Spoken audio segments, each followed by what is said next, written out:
we're going to cover one of the biggest questions I get in my emails, my comments, and my DMs, and that's, can you really find a medical billing and coding job in 2025? And honestly, fair question, especially if you've been lurking around some of these groups where it seems like people are constantly complaining, I can't get a job, this whole industry is a scam.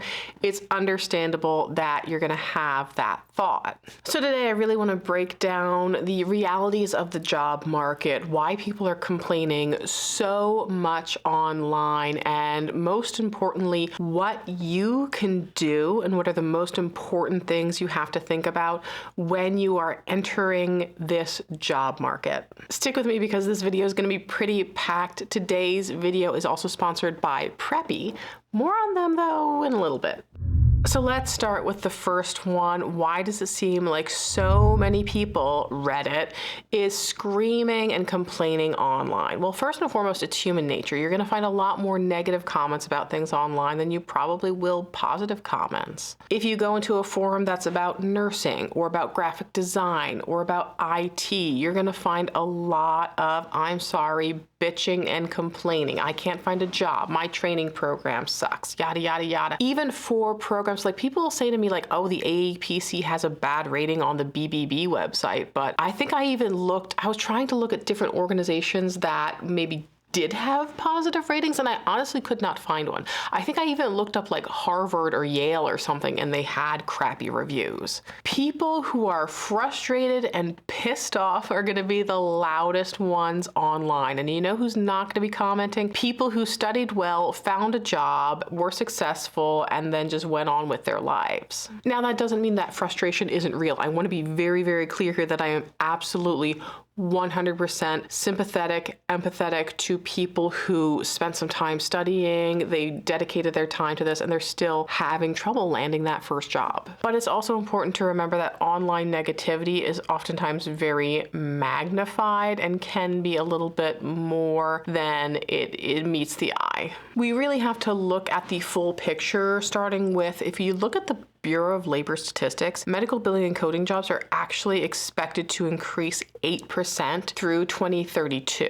And that's a lot faster than average than all occupations. However, almost every industry has some sort of entry-level friction with finding jobs. Whether you're going to become a paralegal, whether you're going to be a scientist, a dental assistant, whether you're going into IT. Skilled careers in general are pretty competitive. There's very few things where there's a low point of entry. Maybe things like doing elementary education might be easier to find a job in that because there's a higher need. But most jobs these days are pretty competitive. But what's going to really help you out is things like getting the right training from the start through programs like Preppy. I recommend Preppy to my viewers for a variety of reasons. First off, everyone wants the online training. They want it like around their own schedule, and they don't want to spend a ton of money. Yeah, there's online programs out there that are like associate's degrees, and they're going to make you take psychology, and they're going to make you take art and literature and all these things that you don't really need, because what people are really looking for in billing and coding is the certifications or just the right training. So with Preppy, you can train at your own pace. You get your prerequisites like your med term, your ebooks are included. So you have what you need in order to be successful in this career. And they have a lot of things that you don't find other places, like externship opportunities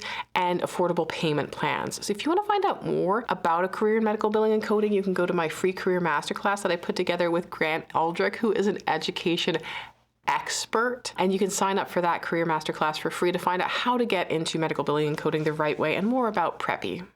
Now, I want to clear up another big thing that comes up on these online forums and in the comments, and that's most medical coding jobs, or a lot of medical coding jobs, outsourced. And I want to talk about the difference between outsourced versus offshored. Outsourcing means that healthcare organization, that provider's office, they have a contract with a third party to do their billing or coding or revenue cycle functions. So that doesn't really eliminate the job job per se, it just kind of shifts it over to another seat. So let's say it's the Mayo Clinic and they outsource to ABC Revenue Cycle Company.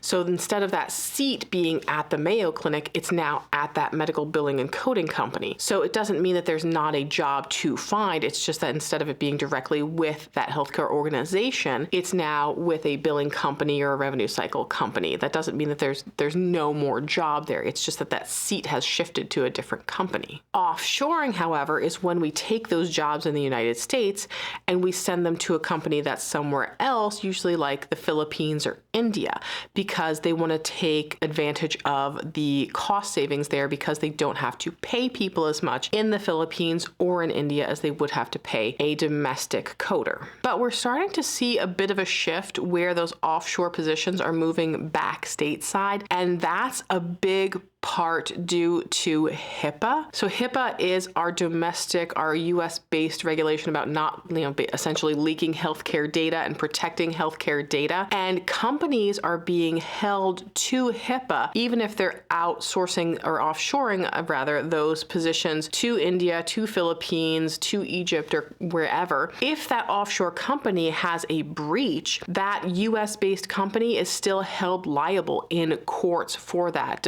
regardless of what their contracts say. They are still being penalized in the United States. Not that company that's out in the Philippines, not that company that's out in India. The US-based healthcare organization is being heavily fined and penalized for those data breaches. So they are still very much financially accountable if something goes wrong, and that winds up being a lot more expensive than what they thought they were going to be saving by offshoring those positions. So more companies are bringing that coding function stateside to reduce that risk of having those huge financial penalties and those big legal troubles. And that's very good news for US-based coders. Okay, now let's talk about why some people are having so much trouble finding a job from the start. And first off, I want to say this with so much love and respect. I cannot individually troubleshoot everyone's reasoning for why they can't find a job. It could be any variety of reasons, and I totally understand that there are some people out there that are just really pouring their heart and soul into this and still coming up short. But generally speaking, there are some people that I've looked at and seen right away, like, I think this is the issue. First, it could be that you were able to pass the exam, but your real world experience is a little bit short. So maybe you didn't have an externship, you've not worked in healthcare before, you haven't done practicode, you haven't done any sort of volunteer work to build up that experience. Second is poor resume or poor job search strategy. I've had some people that just handed me their resume. I don't hire coders, so I don't know why people hand me their resume, but sometimes they do, and I take a look at them and I'll easily see spelling errors, font errors, people that just put word banks of all kinds of garbage in there that's taking up a huge chunk of real estate, or there's spacing issues, or it's just not searchable, or they're putting in skills in there that are completely irrelevant. And sometimes even just improper use of industry terms, like they're trying to dump as many buzzwords as they can into their resume, but when you read it, it's like that doesn't actually make sense if you know what the industry lingo is. And then third is lack of networking, because networking is super important in this industry. I've known a lot of coders that get jobs literally because they just go to their local chapters. I've had directors of coding departments in large, notariable institutions tell me, I prefer hiring coders that I know are involved in their local chapter or go to their local chapter, because I know that means they're dedicated. They want to do their continuing education.